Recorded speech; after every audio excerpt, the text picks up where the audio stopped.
জাহাঙ্গীর ভাই, হ্যাঁ, আপনার যদি একটা প্রশ্ন করি উত্তর দিয়ে হবেন। উত্তর দিবার মু করবো না। আজকে তো ঈদের দিন। হ্যাঁ, আজকে ঈদের দিন। আজকে যেহেতু ঈদের দিন, তাহলে ঈদ মানে কি এটা কি আপনি বলতে পারেন? ঈদ মানে হইতেছে হাসি আর কান্না। হাসি আর কান্না? হ, ঈদ মানে হাসি আর কান্না? হাসি আর কান্না। হাই মিয়া, কি কয় না, কি কয় না কয়, আমরা তো জানি ঈদ মানে আনন্দ, আপনি কইতেছেন হাসি আর কান্না। কারণ কি এই কথাটা বললেন, কারণ কি?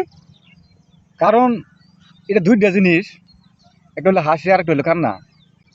যে এই যে আজকে একটা কোরবানির ঈদ, হ্যাঁ, অনেকেই অনেকেই গুস্তু খাবার মনে করলেন যে পাইতেছে না, পাইতেছে না।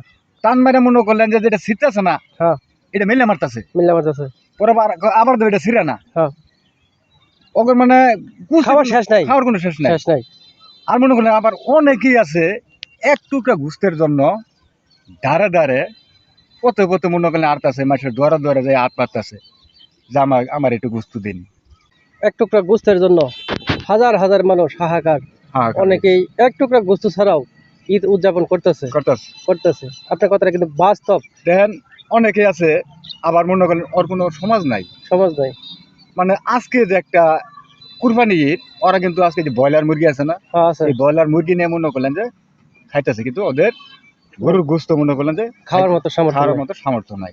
এর জন্য হইতেছে হাসি আর কান্না।